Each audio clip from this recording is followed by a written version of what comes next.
Aming Diyos, kami ay nagpapasalamat sa gabi na inyong pinagkaloob sa amin na kami magbulay-bulay sa iyong salita. Patuloy sa aming pong pag-aaral ay hinihiling namin ang banal na spiritu na siyang maging gabay namin, na ang liwanag ng salita mo, siya ang magdikta sa amin, O Diyos. At patuloy din ang aming pagpapakumbaba, paghingi ng tawad at kalinisan sa lahat po ng kasalanan na amin nagawa.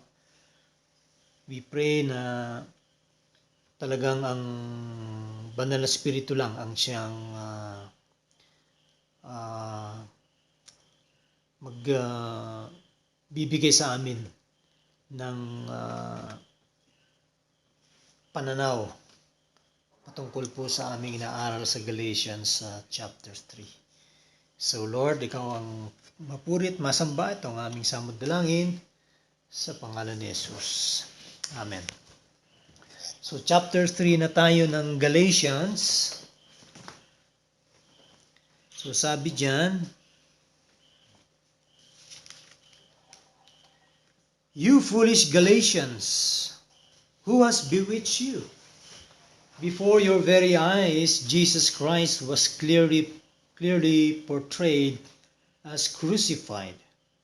I would like to learn just one thing from you. Did you receive the Spirit by the works of the law or by believing what you heard? Are you so foolish? After beginning by means of the Spirit, are you now trying to finish by means of the flesh? Have you experienced so much in vain, if it really was in vain? So again, I ask, does God give you His Spirit and work miracles among you by the works of the law, or by your believing what you heard? So also Abraham believed God, and it was credited to him as righteousness. Understand then that those who have faith are children of Abraham. Scripture foresaw that God would justify the Gentiles by faith, and announced the gospel in advance to Abraham. All nations will be blessed through you. So those who rely on faith are blessed along with Abraham, the man of faith." So this is the word of the Lord.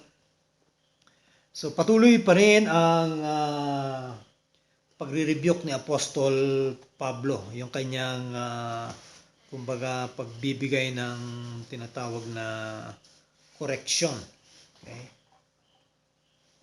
sa mga taga Galatia. Dahil nga sa kanilang maling paniniwala or understanding. Kaya't nasabihan niya ng "You foolish Galatians." Napakasakit, napaka-direkta ang mga salita ni Apostol Pablo, pero ito'y kinakailangan. Biro masabihin pa niyang, "Who has bewitched you?" Para bang, who put a spell upon you? Na parang kayo ay natulala at napasunod sa sinasabi ng iba. At yun nga yung pagbabalik sa paggawa o pagsunod sa mga batas.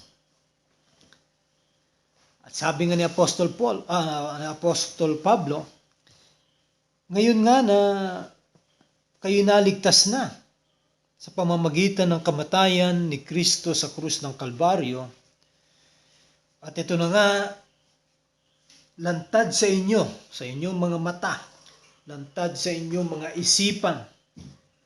Kumbaga parang isang pintor, itong si Apostol Pablo, at kanyang nilabas yung kanyang obra maestra, at itong obra maestrang ito ay si Jesus at yung kanyang pagkapako sa krus. So Christ was clearly portrayed as crucified. At yan din naman ang sinasabi nga sa 1 Corinthians 1:23-24. Dadako tayo sandali doon para ating mabasa. 1 Corinthians chapter 1 verse 23 to 24. So yan ang sabi. But we preach Christ crucified, a stumbling block to the Jews and foolishness to Gentiles.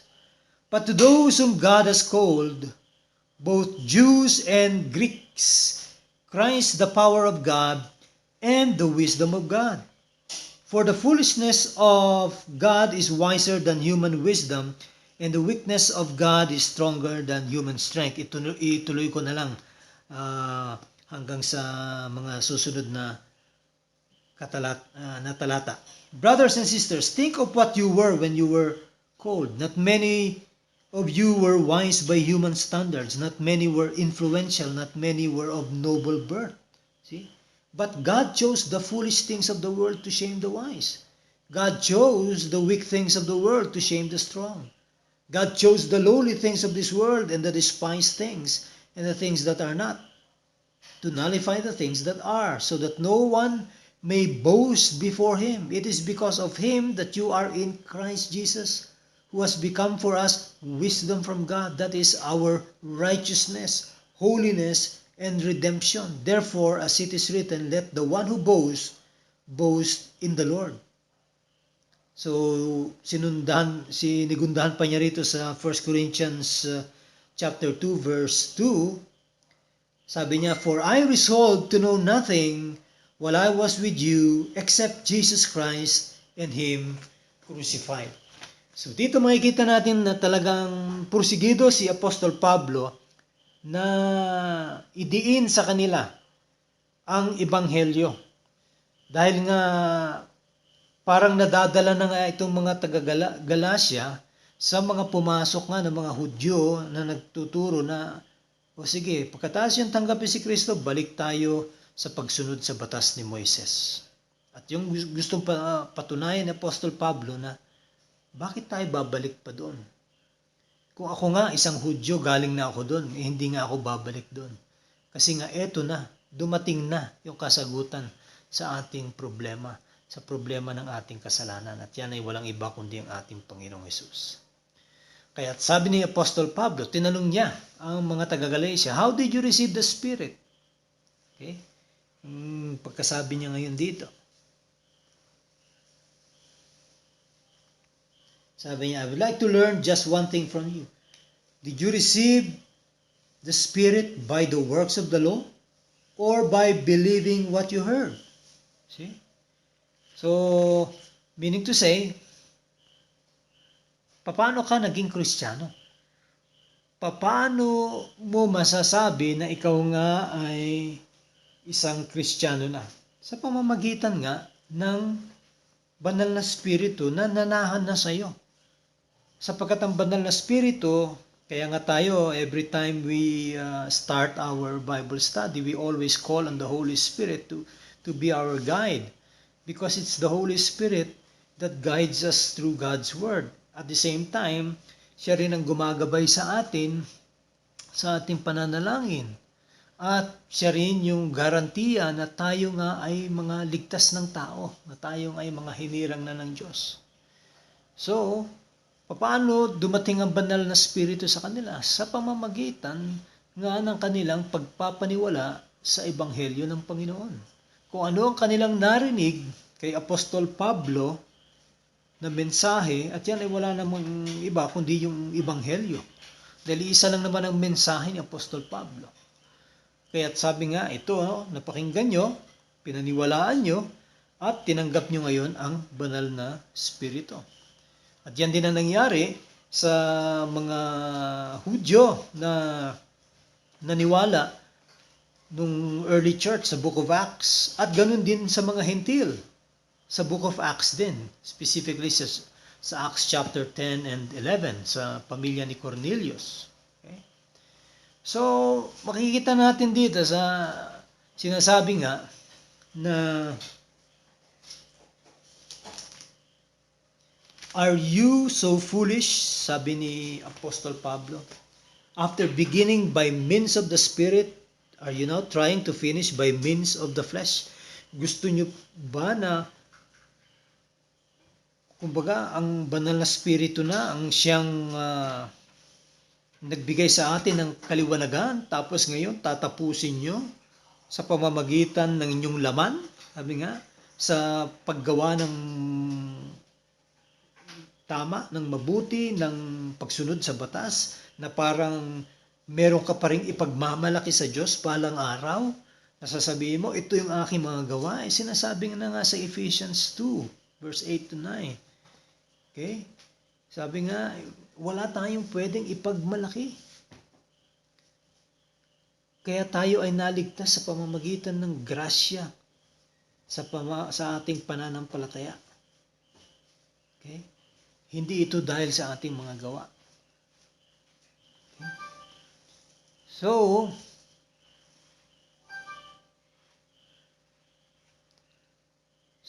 pipilitin nyo pa rin ba, sabi ni Apostol Pablo, na ma-attain nyo yung goal ninyo, which is yung kaligtasan, by human effort? Kasi nga, parang ganun ang pumasok sa mga isipan ng mga taga-Galasya, na pagkatapos din ng tanggapin ng Panginoon, kailangan ngayon magpursige sila, pagpakahirap, at ipakita yung kanilang gawa, at yun ang kanilang ihaharap sa Diyos balang araw. Hindi nga pwede, hindi nga mangyayari. Kasi nga, paano nga ba nagiging matuwid ang isang tao sa harap ng Diyos? Dahil lang sa ating pananampalataya kay Kristo. At yung pananampalataya yan, hindi pa nga sa ating galing. Regalo pa yan ng Diyos. Kaya sinasabing, inumpisahan ng banal na spirito, tapos ngayon, babalik kayo sa kahinaan ng tao, sa gawa ng tao. So sabi nga, kaya mo ba bilang isang tao nahaharap sa Diyos balang araw at yung sarili mong katwiran ang iyong ihaharap? Sabi nga no one is justified in God's sight by his own righteous deeds, but rather by the righteousness that comes by faith in the Lord Jesus Christ. At dito nga sa verse 4, have you experienced so much in vain, if it really was in vain? Ibig sabihin, itong mga taga-Galasya, dumanas na sila ng kahirapan. Pine-persecute na sila because of their faith in Christ. Tapos, sabi ni Apostol Pablo, i-give up nyo pa rin pati yan, na ibig sabihin, yung mga pinagdaanan nyong kahirapan ay inyo lang itatapon at ngayon magpipilit kayo sa inyong mga gawa. Ano ibig sabihin niya? Then you suffered for nothing. And likewise, ibig sabihin, then Christ has suffered for nothing as well. Na namatay si Kristo nang walang saysay. Kaya nga pinagdidikdikan talaga ni Apostol Pablo ang ebanghelyo para talagang maunawaan ng mga taga-Galasya. Dahil sabi nga niya, matindi itong problema nyo. Pag kayo'y babalik doon sa pagsunod sa batas, ano pang kaligtasan ang inyong matatamo kapag kaganyan? Kaya patuloy yung kanyang pagtatanong, sabi niya sa verse 5, so again I ask, does God give you His Spirit and work miracles among you by the works of the law or by your believing what you heard? Yun. So, ang nangyari ba is that itong pagdating ng Espiritu at nagmilagro siya, binago kayo ng banal na Espiritu, ito ba ay dahil sa inyong mga gawa patungkol sa batas? Of course not. Kasi nga, in the early church, pagbabasahin po talaga natin ang Book of Acts, makikita po natin talaga yung testimony that there was really a supernatural thing that has happened, especially during the time of Pentecost. That they were speaking in tongues of fire were over their head, and they were praising the Lord. And yun na nga, after that, talagang nabago sila. it was really a supernatural thing. Hindi lang sila as in nagbago sa kanilang pananaw, pero sa kanilang mga pagsasalita. Nakapagsalita sila sa ibang mga lengguwahe. At the same time, ay naging focus sila sa pag-iibanghelyo. At yan ay isang ebidensya na ikaw nga ay anak ng Diyos, ikaw ay ligtas sapagkat ngayon nagkakaroon ka ng pasanin para ngayon ipamalita mo itong magandang balita na to ng kaligtasan. Kaya sabi nga, ito ang tunay na miracle. Ang tunay na miracle is yung kinasiyang ka ng banal na spirito at ngayon, ikaw ngayon ay naglilingkod na sa Diyos. Na dati ay hindi mo magawa at hindi mo gustong gawin. Hindi ba? Tayo mismo, ang testimony natin, yung tayo hindi pa mananampalataya.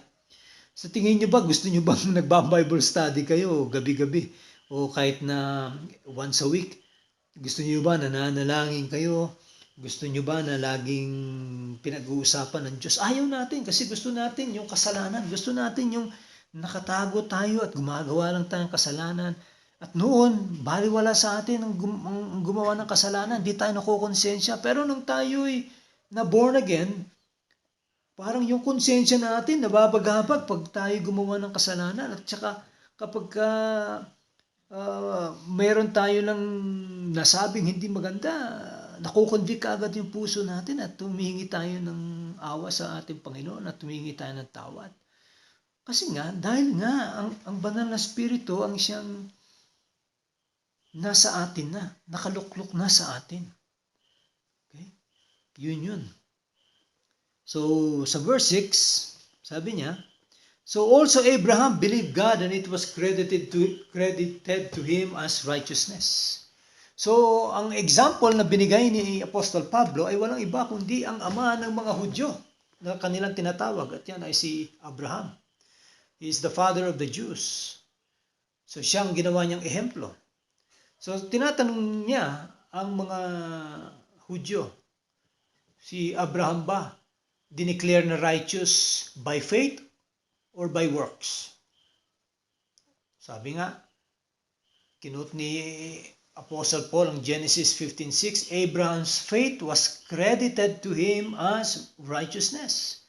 At yan, makikita rin natin sa Romans 4:1-3, yung ating inaral yan ng matagal, ano? Romans chapter 4, sabi dyan, verses 1-3, what then shall we say that Abraham our father has found according to the flesh?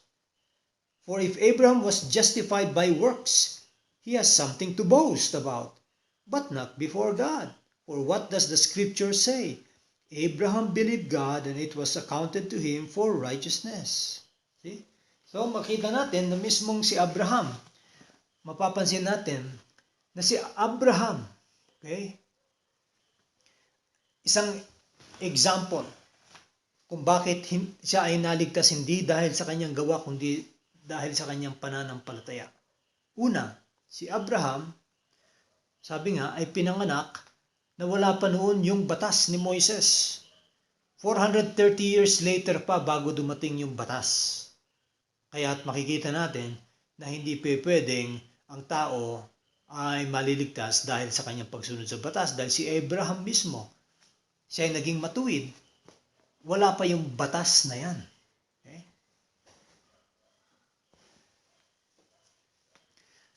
Second, sinasabi nitong mga Jewish teachers sa loob ng Galacia, sa loob ng iglesia ng Galacia, na kailangan para kayo maging matuwid, ma-declare kayong righteous, kailangan nyo ma-circumcise. At kayo'y sumunod ngayon dito sa batas ni Moises. Hindi nga pwede. Okay? Kasi mismong si Abraham, sabi nga, okay, kailan ba siya na-circumcise? Okay? Kailan ba siya naging matuwid? Before the circumcision. Kasi nga, yung kanyang pagpapaniwala kay Yahweh na yung kanyang pinangako ay gagawin niya. At the same time, yung kanyang iaalay din yung kanyang anak after. Si Isaac, alam niya na kaya ng Diyos buhayin muli ang kanyang anak or palitan ng ibang Isaac ang kanyang anak. So makikita natin na talagang nagtiwala si Abraham. So hindi sa pamamagitan ng circumcision. Kasi wala pa nga yung circumcision, naging matuwid na si Abraham. Tapos wala pa yung batas, matuwid na si Abraham sa paningin ng Diyos dahil sa kanyang pananampalataya. Okay? Kaya sinasabi nga, ang isang masasabing anak ni Abraham ay hindi yung sa laman, meaning to say, hindi isang Hudyo, basta na lamang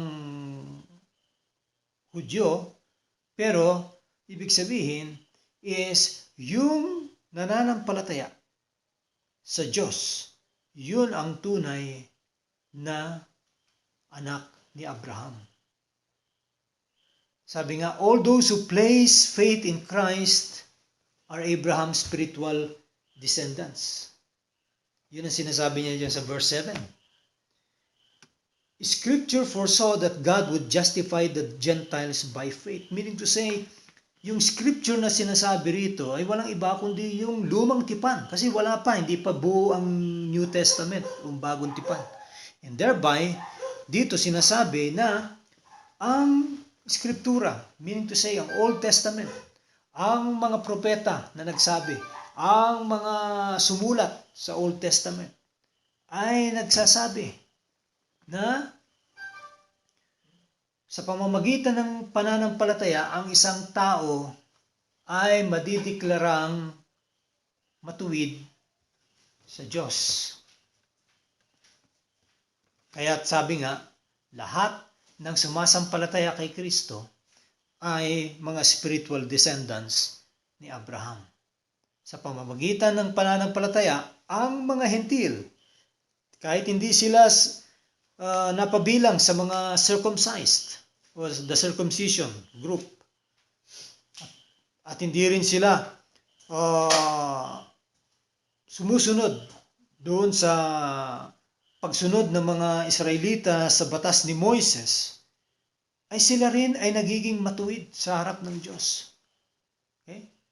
So, hindi yung natural descendants according to the flesh ang siyang mga anak ni Abraham, kundi yung mga sumusunod o naniniwala kay Kristo.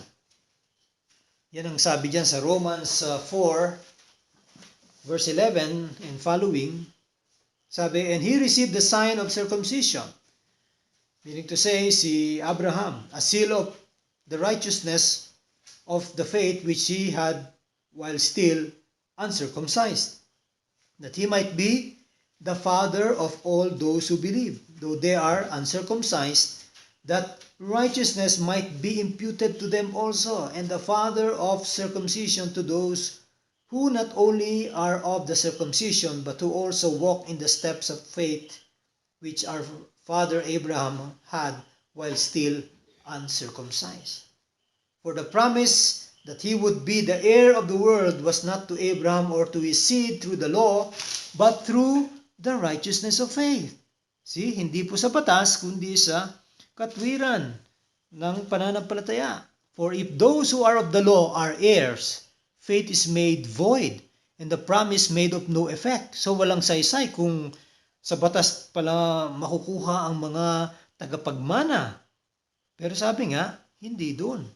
Because the law brings about wrath. Judgment lang ang kayang ipalabas ng batas. Lalong ipinapakita ang pagiging makasalanan natin. Kaya nga, for where there is no law, there is no transgression. Therefore, it is of faith that it might be according to grace, so that the promise might be sure to all the seed, not only to those who are of the law, but also to those who are of the faith of Abraham, who is the father of us all.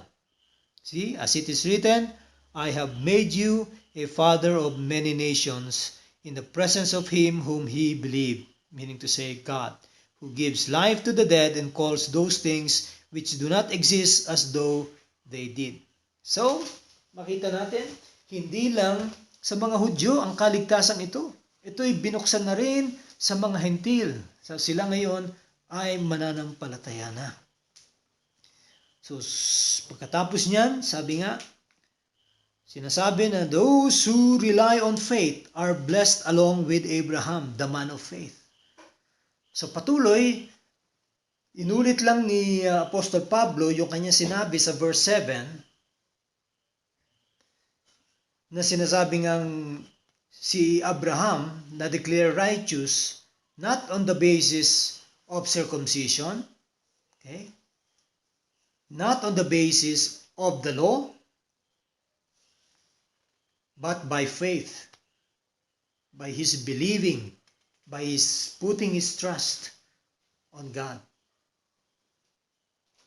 So, pinagdidiinan talaga ng Apostol Pablo, kayo ng mga taga-Galacia, kung kayo ay aalis sa pananampalataya kay Kristo at babalik na lang kayo sa paggawa at pagsunod dun sa batas.